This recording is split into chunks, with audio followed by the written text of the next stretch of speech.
Shizuka এখনো আসলো না কেন? অ্যানিমেল ডোর। নোবিতা, আরে শিজুকা তুমি হঠাৎ করে কিভাবে আসলে? ওই যে দরজার কথা বলা যাবে না।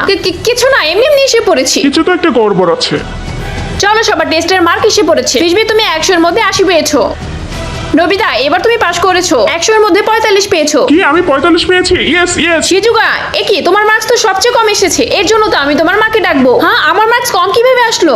নিশ্চয়ই কিছু একটা গড়বড় হয়েছে। এভাবে হলে তো হবে না শিজুকা, তোমার মাকে বিষয়টা জানাতেই হবে। আমি ফোন নিয়ে আসছি। কি ম্যাম তোমাকে ফোন করে দিবে? এখন আমি কি করব? ডোরিমন। হ্যাঁ শিজুকা বলো কি হয়েছে? ডোরিমন, এক্সামে আমার মার্ক অনেক খারাপ এসেছে, প্লিজ আমাকে হেল্প করো। ম্যাম তোমাকে ফোন করে দিচ্ছে। এটা কিভাবে হলো? তুমি কি ভালো করে পড়াশোনা করোনি? সরি ডোরিমন, আর এমনটা হবে না, তুমি প্লিজ আমার হেল্প করো। ঠিক আছে আমি তোমার জন্য কিছু করছি। Hypnotise mirror. এটা কি? এটা হিপনোটাইজ আয়না। এটা দিয়ে তুমি ম্যামকে তোমার আয়ত্তে আনতে পারবে। কি হিপনোটাইজ? এখন আমি গেলাম। ঠিক আছে এখন তুমি যাও। হ্যাঁ, তোমার মায়ের নাম্বার বলো, এখনই ফোন করব। এই ভিডিও নেক্সট পার্টের জন্য জলদি করে কমেন্ট করো আর চ্যানেলটি সাবস্ক্রাইব করে রাখো।